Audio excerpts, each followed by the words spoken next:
Hi, if you were Tacitus today, your pushback channel, and thank you for joining this audio no pictures live stream. Please listen to this presentation as you would a radio broadcast. In this essay, I'd like to talk about the idea of who is writing and developing the government policies, the policies of the government, the policies that will become laws. We're governed by those laws, and we're required to abide by them. And it can be wide-ranging from new laws and ordinances or whatever to, say, taxation policy, business policy, the decision to go and invade another country or whatever. But the debates and the laws and so on, legislation maybe is a better word, that's passed by the Parliament and then reviewed by the Senate and so on. So, who are those people that write those laws or the policies that become laws and become legislation?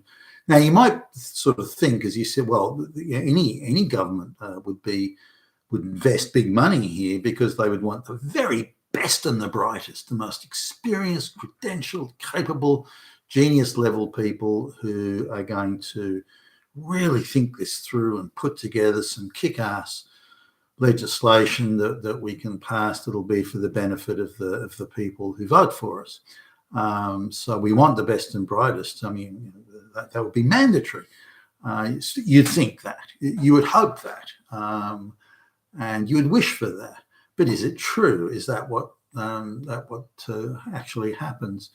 Now, when I was like a young guy, just not long out of college, actually, there was a guy I knew who I revered as being pretty bright guy. He's smarter than me, and he got a job. He was employed in the public service as a policy developer, and he was one of these guys who was just a super quick study, and he had this really good memory, so he could absorb vast amounts of information and then sort of set it up in sequence. He's a very bright guy, and I was filled with admiration, for his capability. And so he got a job as a junior policy developer, and then I caught up with him, a little bit later, and he was saying that a lot of the guys that he was surrounded by, the senior policy developers, were he thought very bright people. Now, given how bright he was, if he claims these other people are bright, then they must have been pretty smart guys. And for at that time, and again, I don't know, 21 type age range, 21, 22. I just assumed and thought it was reasonable. It seemed like an eminently sensible assumption that if you're going to develop policy that's going to, and legislation, you'd want some bright people putting it together, and some not simply the policy writers and developers and thinkers, but also the researchers and that sort of stuff. Now, based on what he was saying, I didn't really give it that much attention, I think, because I presumed that the brightest people would be doing it. He seemed to confirm that, so that was kind of the end of it for me.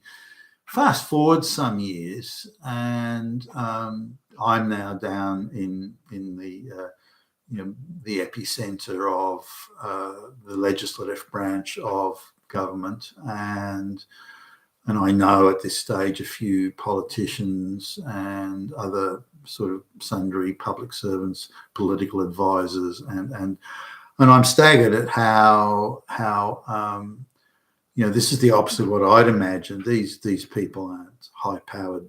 They're in fact low IQ flunkies. There was one political party where they had this equity thing where they only employed angry young lesbians as policy writers, and they all walked around like snotty little schoolgirls, and they'd all walk in single file like snotty schoolgirls. It was, you think it was a comedy show, but no, these were the senior, executive level policy advisors to this political party, and they were all just two-bit activists. They never had a job. They had low IQ. They were angry, sort of activist type class people the classic blue and green hair and the nose piercing and all this sort of thing.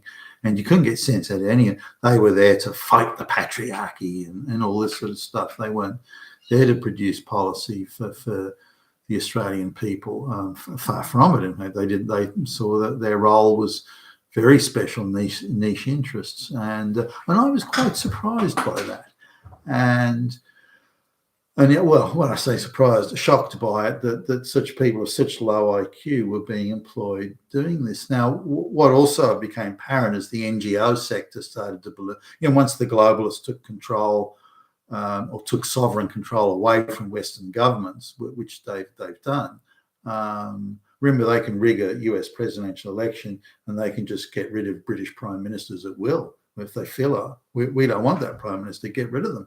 That's the power of these people. And it just gives you a measure of how much sovereignty the Western governments have ceded to the globalist cabal when these sort of things go on. And at a time when the sovereignty was declining and the globalist power was increasing, NGOs were sort of the intermediary there. So the globalists could say, well, we're not doing it, it's them. So they were using the NGOs as their ideological foot soldiers. So they were increasingly taking a bigger and bigger role in writing policy. So if you go into the office of an average sort of senior politician even, they would have, you'd be lucky to find anyone who's got an IQ above 100 and who really knows what they're doing and has got any idea about policy or government or anything at all. You just wouldn't, they're just not there. So there's got this seriously low level of expertise. And there are other people, for example, they've got tough sounding titles like chief of staff and this and that, and they're nothing but two-bit activists. You wouldn't get them to sweep the floor, let alone do any serious. They're just not serious people who are capable of serious jobs or producing serious outcomes. Far from it. So the policy writing, again, which later becomes legislation, that's being subcontracted out to these NGOs. Particularly where anything to do with social policy is subcontracted to the NGOs. Anything to do with business policy and so on, or the capacity to make money under monopoly, oligopoly, cartel conditions, is then farmed out to the think tanks controlled by the big multinationals, and indeed the employees of the big multinationals, and in turn around robin through NGOs and various business groups, things like that. So, and none of these people, they're brighter than the social policy writing people, but their focus is primarily on extracting taxpayer dollars and as much of it as they can and putting it in their own pockets. And should they have to deliver real value for money or anything like that, well, you got to be kidding. So their job is extracting tax dollars. That, by the way, the social policy people do as well. Handouts to black lesbians, all sorts of things. So effectively, how much policy is being written by the political class and their high-powered, high IQ, experienced, credentialed policy writers and developers? Well, effectively nothing, or so little that it's inconsequential. And given that the political class is owned completely, pretty much, and you've got a few exceptions there, but given the political class is owned, bribed or cowed in whatever way or threatened, doesn't matter, and by the globalist cabal, then they've really lost interest in policy. It's really nothing to do with them anymore. That the policies, the meta level policies, the overarching policies are already pre-decided by the globalist cabal. And you can get into the weeds of detail and the subsets from the meta level, but those are also out of control of the government. The idea that government ministers or senior politicians can have a decisive say or anything like that, that's pretty much gone. And there are various things that the politicians, they can get at these people if they want. They can go, well, when your life in politics is over, we've got a nice job on the board of directors for you on good money, very prestigious, pays well, lots of sundry benefits. But you have to do what we want. Similarly, I understand your kid, your eldest son is finishing college next year. We've got a nice job for him again, very well paid, very prestigious. We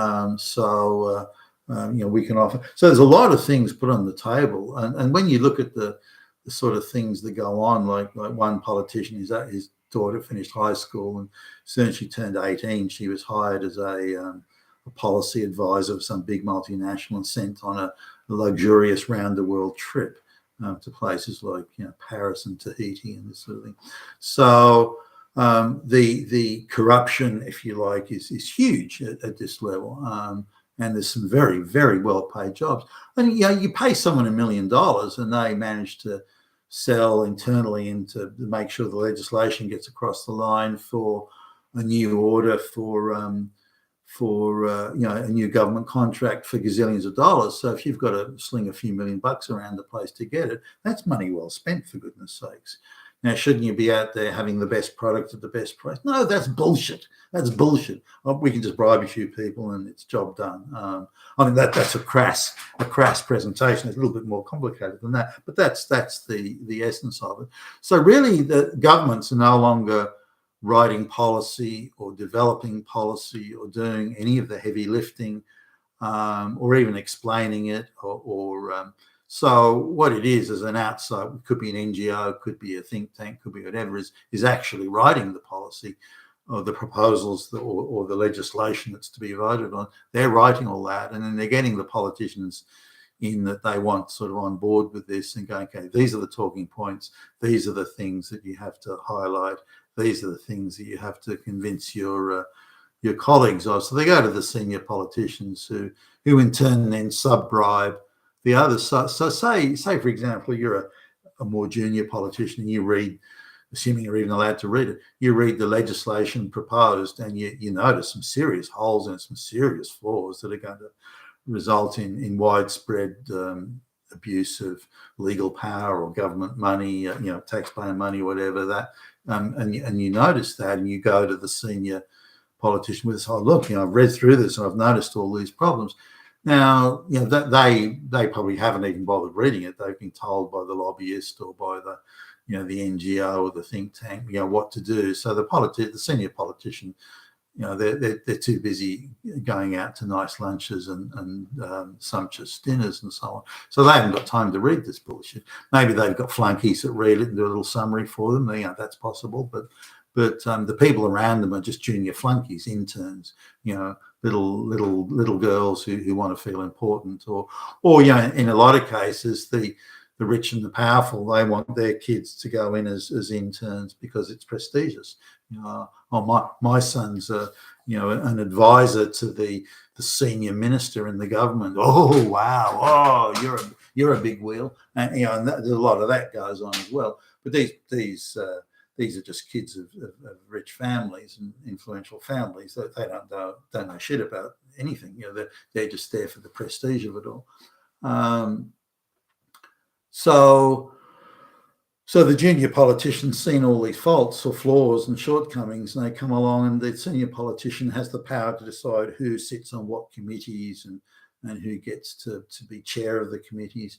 Now, if you're a politician on $150,000 or $200,000 a year, if you're in a big Western city, $200,000 a year is nothing anymore. That's not enough to give you a upper middle class lifestyle. Far from it. You need more than double that to be even considering entering that upper middle class lifestyle in the West, in the big cities today. So you're on for example, your $200,000. That senior politician can say, look, Billy Bob, I can put you on, or Billy Jean or something. I can put you on 3 committees as the chairman, and you'll be paid $75,000 a year for each committee you sit on. So suddenly your income has jumped from $400,000 to say, I don't know, $450,000 a year, plus lots of first class overseas trips, lots of prestige, and so on. So suddenly you're now making pretty decent bucks, and you're living a much better lifestyle, and great vacations, luxurious vacations. You only need to spend a few hours doing something that's ostensibly political business, and the rest of the time you can spend, lying on the beach or around a luxurious swimming pool at some resort. So this is the sort of power these people have to get to the junior politicians, or maybe the junior politicians already got a couple of these committees. Well, look, Billy Bob, if you want to ask questions about this, that's fine. But look, we've got the. I'd like to look at those committees you're sitting on, and I think maybe it's time that we got someone else to sit on there. And you look like you're a bit overworked, Billy Bob. You must have too much on your plate. So what I'll do is I'll think about taking you off those committees, and you can spend a bit more time with your family or so. So Billy Bob then realized, holy fuck, my income is going to be cut in half. I'm going to lose all those luxurious vacations. To keep all those goodies, all I've got to do is just not ask difficult questions. That's all I have to do. And then suddenly Billy Bob and anyone like Billy Bob is silenced. So there's a lot of power within the wider patronage power, that is, within the wider political system, to shut people up that may ask difficult or inconvenient type questions. Billy Bob, I understand you're coming up for re-election pretty soon.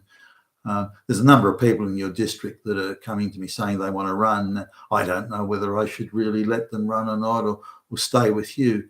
What were those questions you had, Billy Bob, about this legislation? Oh, nothing. I had no questions.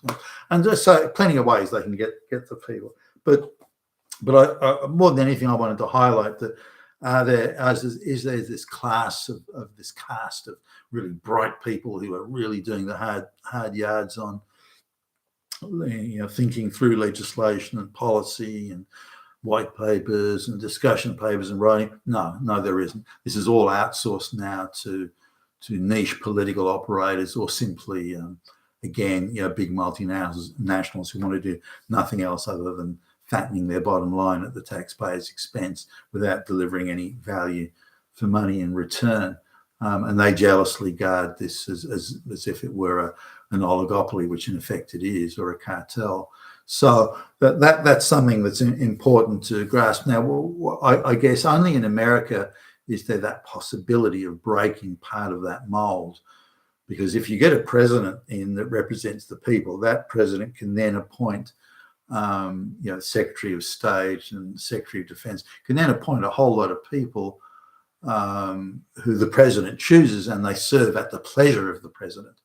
And so, and they can be there, unlike Trump's first term, where I think a lot of people he appointed actually worked to subvert his agenda rather than to further it. This time, assuming Trump wins, and remember, the globalist cabal will do everything they can to stop him from winning. Any means, fair or foul, will be used.